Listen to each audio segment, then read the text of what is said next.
Comme on dit, qui se fait trop attendre risque de ne pas surprendre. Et c'est apparemment ce que l'on dit du dernier James Bond. En effet, depuis la sortie du dernier épisode de cette longue et prestigieuse saga, les avis ne sont pas mitigés, ni même partagés. De ce que j'ai pu entendre jusqu'à présent, tout le monde est unanime, c'est une daube. Étant un grand admirateur de cette série qui perdure depuis 1963, je fus alors horrifié par cette mauvaise presse, car oui, 007 Spectre figure parmi les films que j'ai le plus attendu cette année. J'ai donc traîné la patte pour me rendre au cinéma les poings serrés, plus dans l'optique de constater les dégâts que de passer un bon moment, car je me préparais vraiment au pire. Je l'ai même vu avec 2 semaines de retard, ce qui n'est absolument pas dans mes habitudes lorsqu'il s'agit d'un James Bond. Mais aujourd'hui, ça y est, je l'ai vu ce film. Alors là, il va falloir m'expliquer les copains. J'ai passé un excellent moment devant Spectre, j'ai accepté le film tel qu'il est et bordel, j'ai pris mon pied. Je suis même ressorti avec le sourire aux lèvres. Ce que vous reprochez à Spectre, je le vois, je suis même presque tenté de le comprendre, mais je suis désolé de vous dire que le mauvais accueil dont le film est victime est, me semble-t-il, un peu exagéré. Cependant, le film a des défauts, oui, des défauts assez importants, je vous l'accorde. Je vais donc les passer en revue en premier, histoire de vous faire plaisir, et je finirai sur les qualités qui me paraissent tout de même assez importantes. Mais avant, parlons un peu de Sam Mendes. Sam Mendes est un réalisateur anglais né en 1965, qui commence sa carrière au théâtre avant de passer derrière la caméra en 1999. Il fit ses études à l'université de Cambridge et blablabla, tout le monde s'en tape, comme vous je sais ouvrir une page Wikipédia. Je tenais juste à préciser que cet homme a réalisé un des plus grands films que j'ai jamais vu, American Beauty. Et là je m'adresse aux quelques fous qui n'auraient pas encore vu ce chef-d'œuvre, arrêtez tout de suite cette vidéo et foncez le voir bordel.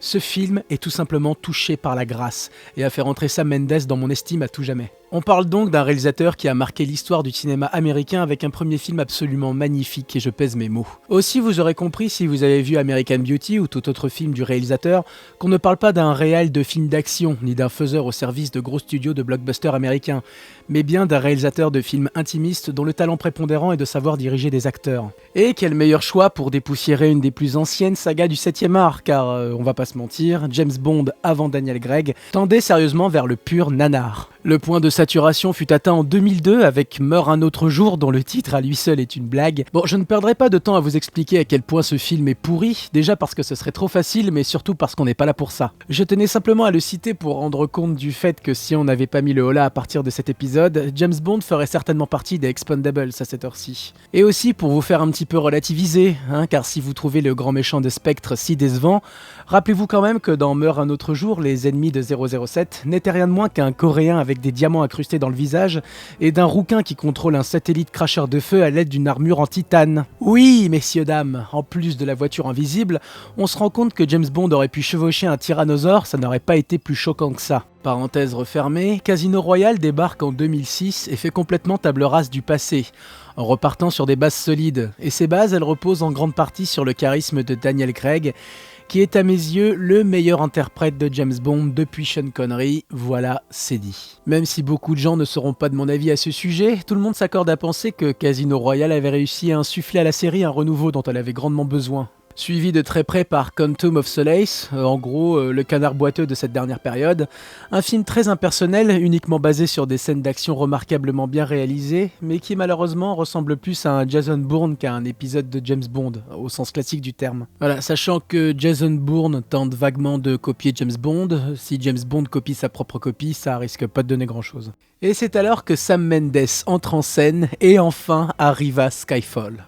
À ce moment-là, tout le monde semble d'accord, c'est le meilleur épisode de toute la série. Pour ce qui est de mon avis personnel, la saga James Bond ayant eu tant de visages différents, il me paraît difficile, voire improductif d'en placer un au-dessus des autres. Et quand je parle de différence, je parle surtout des attentes du public à travers 2 générations. Voyez-vous, si aujourd'hui James Bond est un trip vaguement rétro de cinéma d'action, il n'en a pas toujours été ainsi. À ses prémices, l'ingrédient clé de la formule, c'était avant tout l'exotisme. Bond voyageait aux 4 coins du globe, il conduisait des bolides et ramenait dans son lit les plus belles femmes du monde.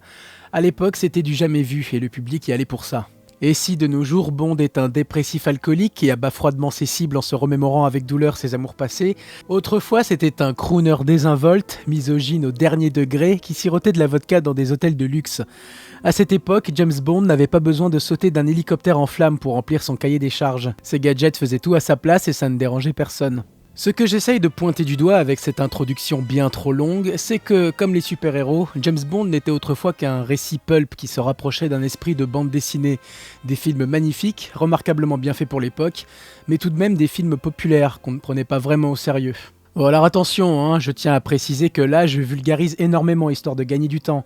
L'œuvre originale de Ian Fleming est infiniment plus complexe et passionnante que ce bref résumé que je viens de vous faire. On n'est pas là pour faire l'historique de James Bond, ça prendrait des semaines. Cependant, cette introduction me paraît indispensable pour bien saisir la suite de mes arguments. Vous aurez donc compris que d'une génération à l'autre, les spectateurs se sont attachés à ces archétypes, qui autrefois n'étaient que des personnages de films et de séries populaires à l'écriture un peu cheap, et qui aujourd'hui sont devenus de grandes figures dramatiques. Les Batman de Nolan et la série des James Bond de Daniel Craig en sont les meilleurs exemples.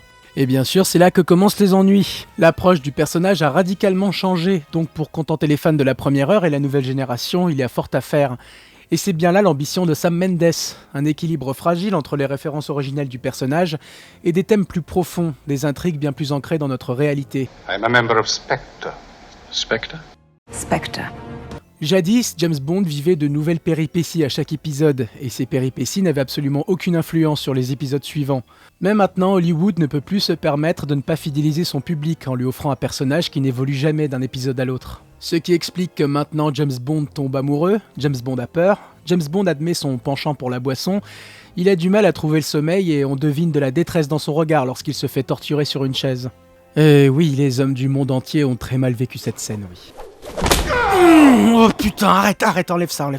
De Sean Connery à Pierce Brosnan, le personnage n'était qu'un archétype, et si dans les années 60 le côté dandy et détaché marchait très bien, on supportait de moins en moins bien les vannes graveleuses de Brosnan et son brushing impeccable en toutes circonstances. Inutile de se demander pourquoi Daniel Craig a aussi bien été reçu de la part du public. Et il me semble qu'aucun réalisateur de cette dernière période n'a su exploiter le personnage aussi bien que Sam Mendes, pour une raison qui me paraît évidente. La licence James Bond n'a plus rien à prouver en termes de scènes d'action, de poursuites en voiture et de cascades. Le fait de toujours aller dans la surenchère a complètement lassé le public. On remarque que Skyfall est sans doute l'un des films de la série les moins centrés sur l'action, et c'est paradoxalement celui que le public a le plus aimé. Sam Mendes, lui, il veut se pencher sur les conflits intérieurs de ses personnages. Les explosions, lui, ça le saoule. En général, il expédie tout ça dès la scène d'introduction. Pour ça, il s'entoure d'une équipe technique plutôt bien rodée. Et Sony, Coca-Cola, Aston Martin, Omega, BMW. Oups, placement de produit, désolé. Eh oui, James Bond, c'est aussi ça. Alors, c'est Sam Mendes. Merde, où j'en étais déjà là? Scène d'action, et voilà.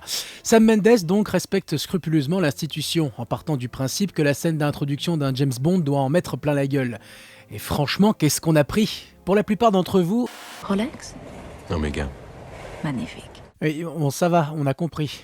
Pour la plupart d'entre vous, donc, vous avez tous adoré cette scène de combat sur le train, mais moi je n'arrive pas à comprendre comment l'on peut à ce point dénigrer Spectre au vu de sa scène d'ouverture.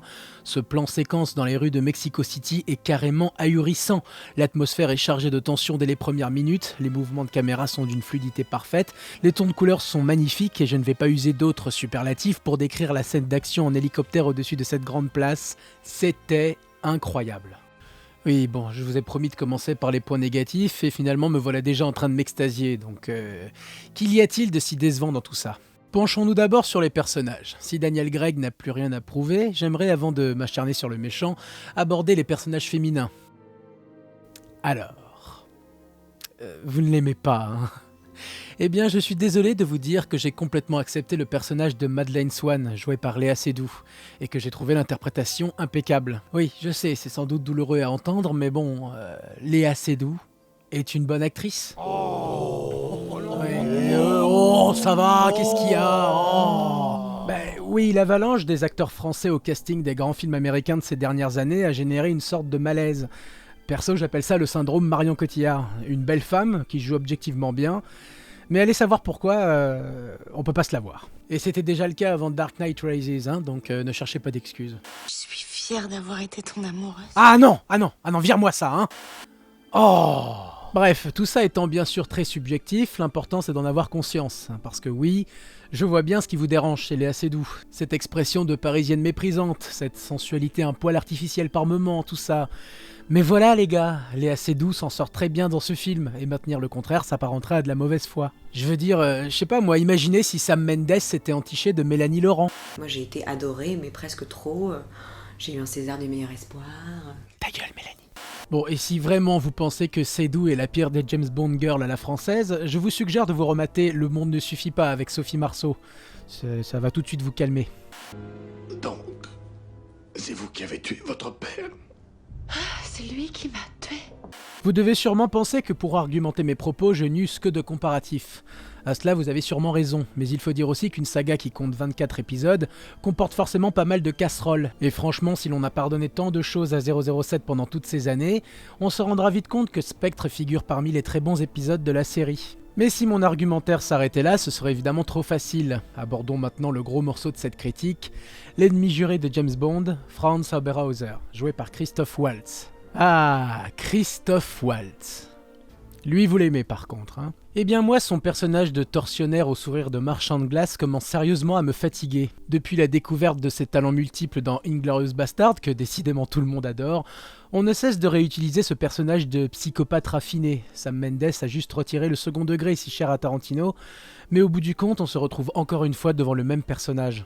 Je sais pas moi, c'est comme si on demandait à Javier Bardem de se trimballer avec sa bonbonne de gaz dans tous ses autres films. Oh, attention, ce n'est évidemment pas l'interprétation de Christoph Waltz qui est remise en cause, mais bien l'écriture de son personnage. Le grand défaut de Spectre, me semble-t-il, c'est de vouloir à tout prix finir sur une consécration, un ultime retournement. Vous allez mourir, monsieur Pont. Voilà, le côté je suis le grand méchant des grands méchants des anciens épisodes.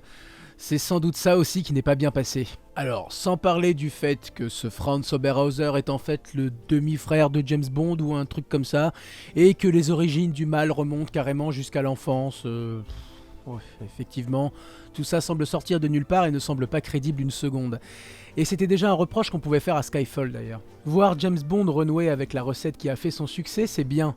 Mais de là à nous raconter l'histoire de ses parents et le forcer à retourner au domicile familial pour une retrouvaille avec son garde-chasse, bah ça marche pas.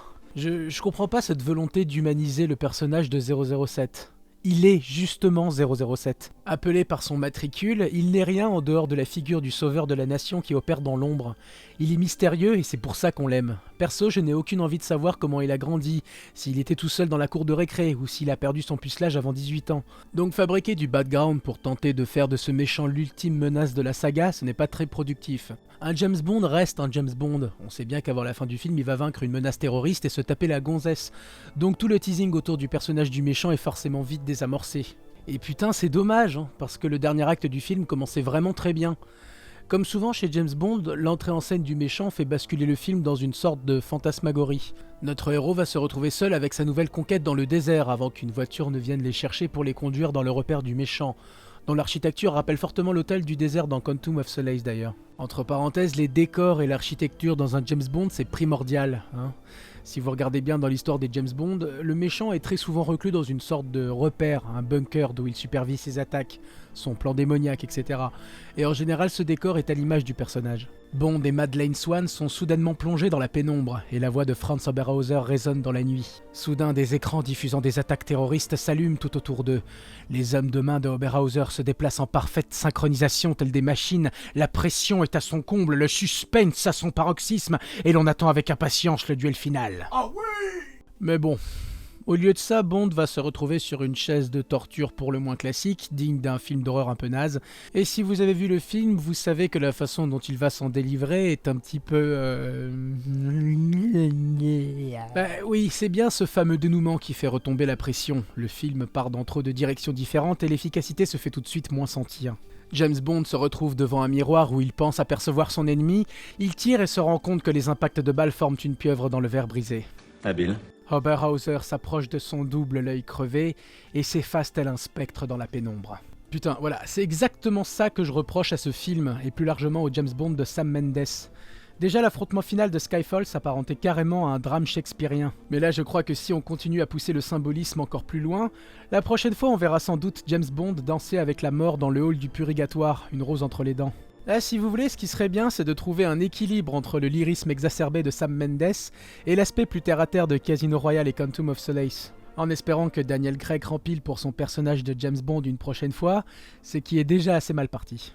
Je tiens à préciser que là, je parlais surtout de mise en scène, car si on met de côté tous ses défauts, on se rend compte que sur le papier, Spectre est en réalité bien plus intéressant que cela. Déjà en ce qui concerne le véritable ennemi de 007 dans cet opus.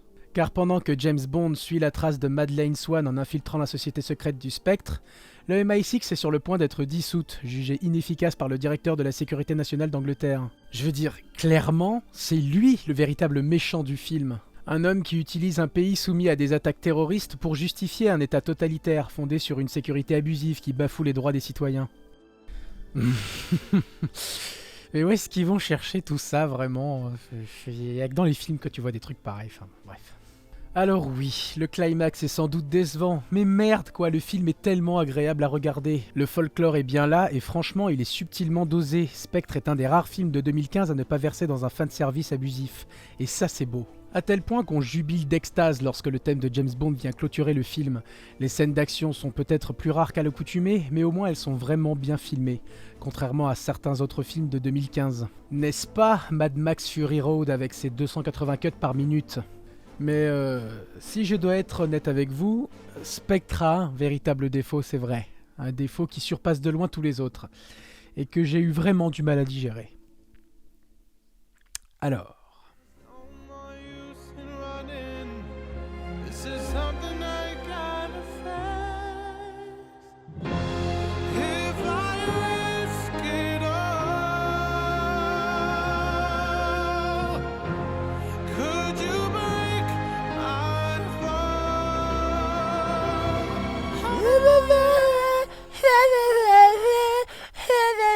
C'est quoi cette musique? Ah non. Là par contre, j'invite vraiment les fans de Sam Smith à quitter la vidéo sans plus tarder, car là je risque vraiment de perdre toute objectivité. Depuis que je suis tout petit, je vais voir les James Bond au cinéma pour deux raisons. Le méchant et le générique d'intro. Mais c'est quoi ce vieux sirop, sérieux? On n'est pas la Starac? Je veux dire, oser nous sortir ça après le Skyfall de Adele, mais ils avaient pas peur les mecs. Je sais que 2015 c'était une mauvaise année, mais quand même les gars, là-haut. Pour le prochain film, on prend qui? Conchita Wurst? M. Pokora? Non, désolé, hein, la musique d'un James Bond c'est sacré. Déjà pour Casino Royale on a eu cette espèce de rock californien, à perso je trouvais que ça passait encore, mais là c'est mou, c'est mièvre, ce refrain en voix de tête est insupportable, cette musique c'est un tue-l'amour, voilà. Bon, ça c'est fait, maintenant on peut conclure. Bon arrête-moi cette musique là, t'es gentil. Voilà. Cette vidéo est maintenant terminée, j'espère que ce nouveau format vous plaît. Je vous invite évidemment à vous abonner si ce n'est pas déjà fait, et je vous souhaite comme d'habitude une bonne séance et une bonne soirée. Alors par contre, je suis désolé de terminer sur une note complètement hors sujet, oui parce que je comptais finir sur un standard à l'ancienne, genre Goldfinger, tout ça. Mais pendant que je montais cette vidéo, il y a une nouvelle qui est tombée. Et... musique.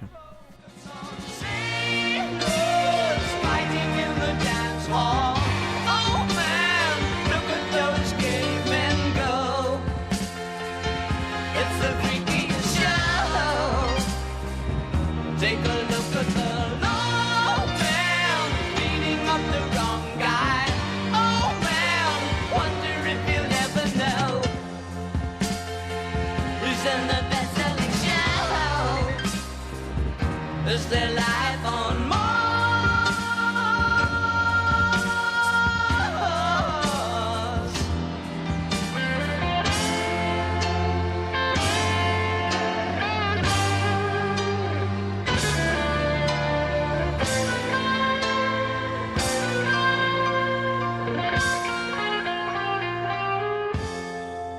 It's on America's tortured brow that Mickey Mouse has grown up a cow.